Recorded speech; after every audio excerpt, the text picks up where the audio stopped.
Okay, now, BMF, baby. All right, this episode 5. We finna get to the... We still in a drought, y'all. We in a drought. We gotta find some work from somewhere, somehow. We still running away from the law. We gotta get the hell on. We on the road again. Well, Meech and Terry is on the road again. And they got to go somewhere. So the first place they go back to is their cousin. I think their cousin, they were trying to get some work from their cousin and they beat them up real bad. That was a waste of time. So they head on down to the A, baby.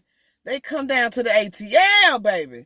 They come to ATL to go visit. I really had to write this stuff down. They had to meet up with K9 friend Earl. And they met up with him at Underground. Oh my gosh. It brought back so many memories when I saw those fountains up in the little park they came outside in Underground. Like, we used to go to Underground every day after school. You know, Underground used to be like, I don't know the old Underground. I just know the Underground that I grew up with, where we had like, they had the Gap, they had Victoria's Secret, Foot Locker was there for the longest, the food court, and we would like go there, you know, after school and just like hang out, and they would have like different events and stuff there. And also, I think what happened was when they moved the World of Coca-Cola, that's what really like kind of brought it back down too, because people after visiting the World of Coca-Cola, maybe probably just walk over to Underground. That would like be, you know, another sight to see in Atlanta. So, but once they moved World of Coca-Cola, you know, Underground kind of went down, and I think now they're going to be doing some type of new development over there or something or another. But anyway, it was nice to see them, you know, see Underground. And they met up with him, and so they trying to get them, they broke, and they need some work. And Earl said, hey, you can't get nothing from me. I need mine up front. So Terry like, where a dice game at? So they take Terry and Meech, they go to the strip club. And everybody says the same thing. When they come from up north, they come down here because the women down here booty butt ass naked. Okay? And then, you know, they had them some boy, he on that, boy, he got that 96 bubble Chevy sitting on some 24s. Ooh, that's my favorite car, y'all. Anyway, one of my favorite cars. I like the Monte Carlo. I like the T-top, the Cutlass, the Monte Carlo T-top Cutlass. Yeah. But anywho, I digressed. So anyway, they go to the strip club and they got some thick women up there, baby. And at the strip club, we meet old Goldie. That's Monique. Monique is playing Goldie. She one of these, I guess she owned the strip club site, you know, she a hustler and everything. So they go talk to her about gambling, about playing some, you know, I guess what they playing, craps, dice, whatever, I don't know. So so they got their money took from her. So when the club closed, Meech and Terry took their money back from her and let her know, hey man, we trying to make money, we ain't trying to lose money. We beg your pardon, we need our shit back. As a matter of fact, we need to know where we can go get some more.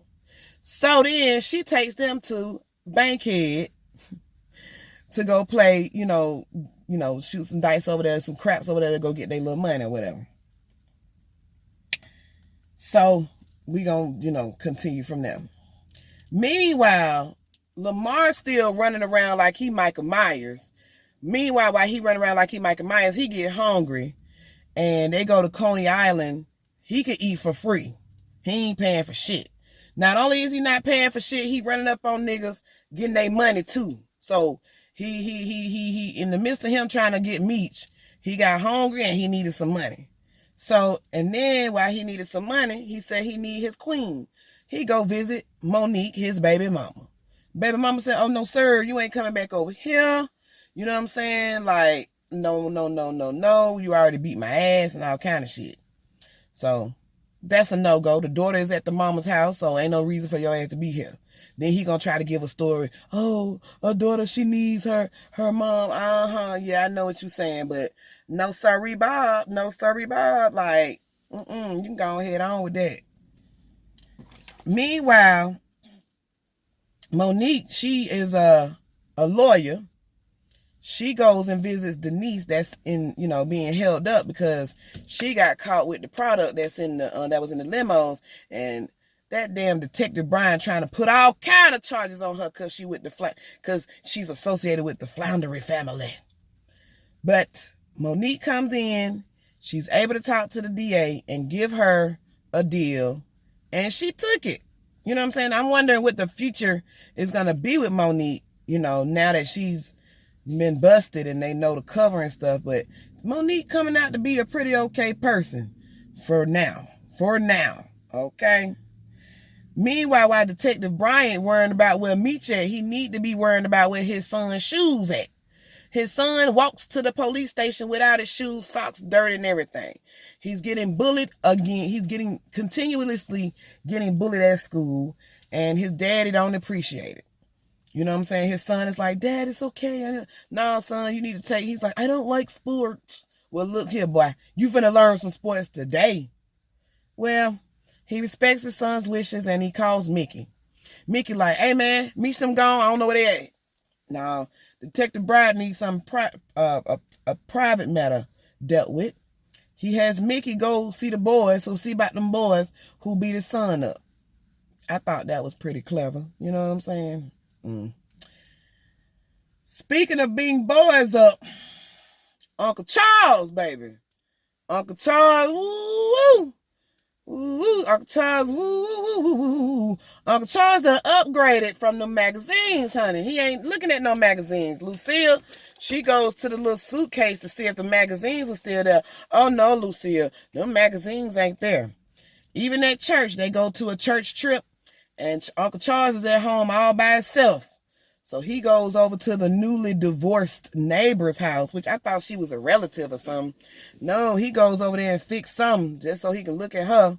And she invites him to a party. He goes to the party. He had himself a good time. He forgot how it felt to be a single man or just a human without taking care of a family like that, without worrying. Not only did he also forgot so much that him and her had sex. Ooh. On the wall, baby. He was like, fuck that shit. I'm finna get me some. And he got it real quick, and then he thought, oh, I need to go home.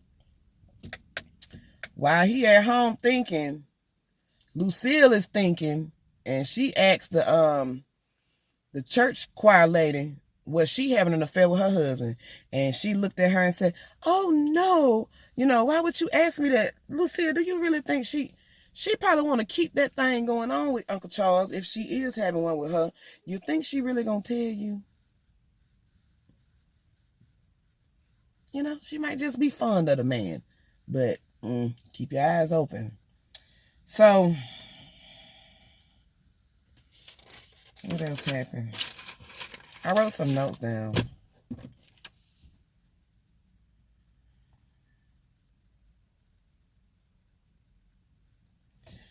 So let's go back to Terry and Meech. So Terry and Meech, they go to the dice game at Bankhead. And the man there, he's like, hold on, wait a minute. They know each other.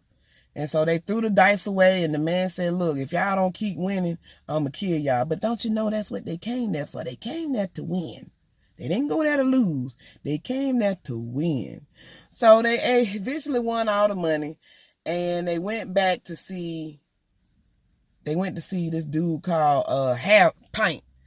Pint, he's somebody that live in Atlanta. Oh, let me tell you, when they came to Atlanta, baby, they said, oh my God, being down here is like the black Mecca. Now, I'm from here. I was born and raised. And, I never could understand why people came here. I mean, it's something I grew up all my life. I grew up in I went to school in an all black historical area. I went to school in the Martin Luther King area. I went to a historically black school, Austin T. Walden. I went to a historically black elementary school, John Hope Elementary. And, I've been around this my whole life. But when people come here from other places and they see how, black people or African American people living their best life, and it's like people want to live that same way. And they saw They saw the cars, they see the people, they just see so much prosperity that black people are making it, different positions that in other places that might not go to, a black person. We got it. So, I'm just thankful that my grandparents hopped on that train or wherever they came from and came here, because it's a real blessing. Sometimes if you don't know, it can be a really blessing. So anywho, so they just, they excited about, how they living and everything like that. And so they go to Pint, and they finally get to work. They looking like, hold on, wait a minute, this ain't enough. They like, man, this is all that you can get in the drought.